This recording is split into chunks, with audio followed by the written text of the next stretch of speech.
तो आप सबकी जोरदार तालियों की बरसात हो जाएगी।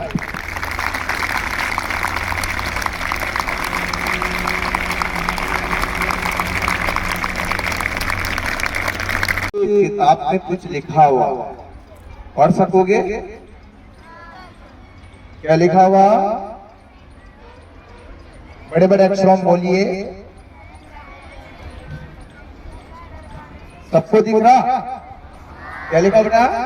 बड़े बड़े अक्षरों में ऊपर लिखा होगा केरियर गाइडेंस। मैं पढ़ देता हूँ अगर आपको नहीं दिख रहा तो। केरियर गाइडेंस 10वीं से IAS तक, बस यही चीज मुझे बतानी थी जो आपको बताता। और इसी उद्देश्य को लेकर आज श्रीमान सर ने मुझे बुलाया, इसके लिए बहुत बहुत दिन से आभार होता है।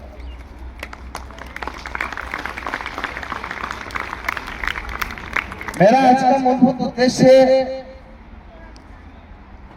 यहां आकर के आपको यह बताना है कि आप 10वीं के बाद क्या कर सकते हो और कहां जाना। मतलब मूलभूत उद्देश्य यह है कि आपको आगे फ्यूचर में क्या करना है, आपको वो एड्रेस मुझे बताना। इसीलिए आज सभी बच्चों के लिए मैं बोल देता हूं कि तारों को चमकने के लिए रात चाहिए। सुना बात? तारों को चमकने के लिए रात चाहिए, दीपक को जलने के लिए बात चाहिए। इन बच्चों के उज्जवल भविष्य के लिए आपका साथ चाहिए। अगर आज का इन बच्चों का कैरियर काउंसलिंग प्रोग्राम है तो आप सबकी जोरदार तालियों की बरसात हो जाएगी।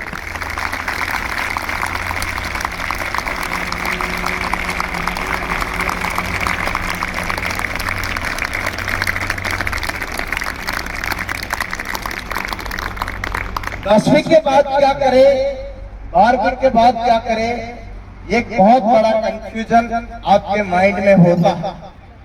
10वीं तक कोई दिक्कत नहीं होती, क्या करना सबको पता कि 10वीं करना।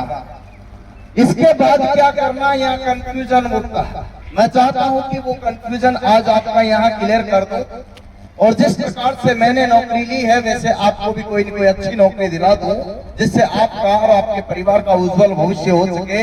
मैं सरकारी नौकरियों के बारे में आज ऐसे रूप से बताऊं जिसमें आप जा सकते हो, सरकारी नौकरियां पा सकते हो। 10वीं के बाद क्या क्या कर सकते हो उन सब के बारे में बताऊं। न करके भी कम से कम 50 प्रकार की नौकरियां मैं आपको यहाँ गिना देता हूँ। आप रेलवे ले लीजिएगा, रेलवे में अगर बात करते हैं तो कम से कम 10 प्रकार की भर्ती आती है, जिसमें 10वीं पास ग्रुप की आती है, जिसमें केवल योग्यता क्या होती है, 10वीं पास। 10वीं पास जो है लगभग 22,000 की भर्ती वर्तमान समय में आई है, और उसमें वो बच्चे आवेदन कर सकेंगे जिनकी 10वीं पास हो गई। प्रत्येक साल ये दिसंबर के महीने में जारी होती है। ये तो आपकी रही 10वीं पास की। इसके अलावा जो है SSC GD में जो आपके लगभग 40-50 हजार भर्ती प्रत्येक साल, वहां भी 10वीं पास की आती है। पहले 10वीं पास की भर्तियां बता रहा हूं।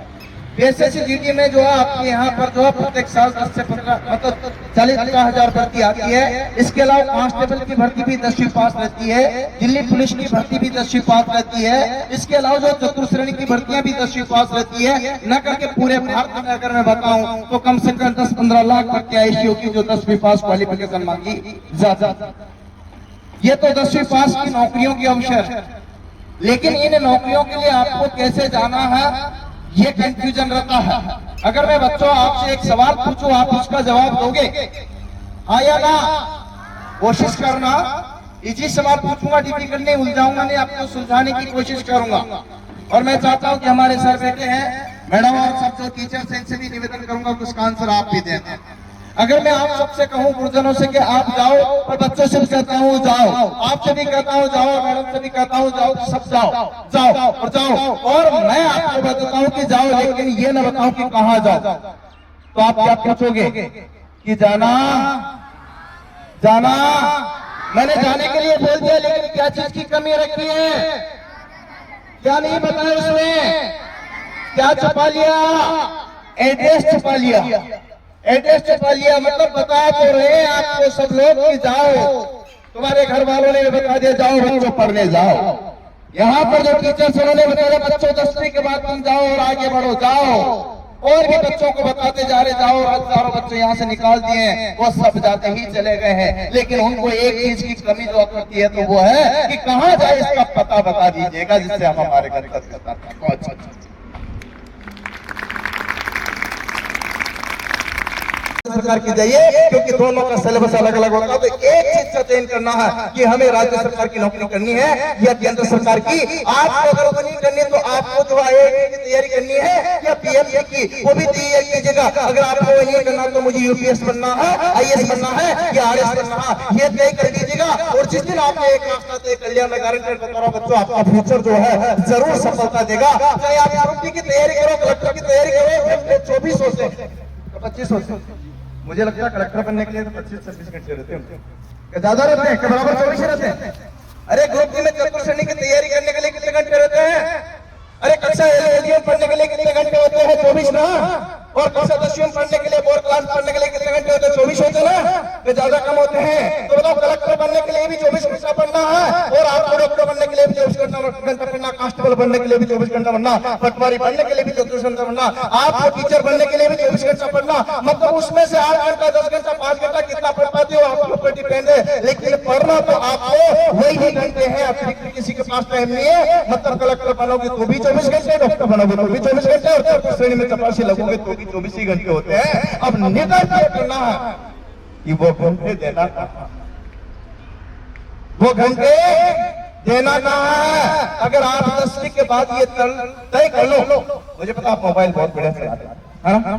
चलाते हो ना, मैं जानता हूं सब बच्चे चलाते हैं, नन्हे मुन्ने सब, मुझे पता है। बच्चों से घर पे जाकर रोने लग जाते हैं, मोबाइल चाहिए, थोड़ी देर के लिए चाहिए, और देते थे, मैं जानता हूं।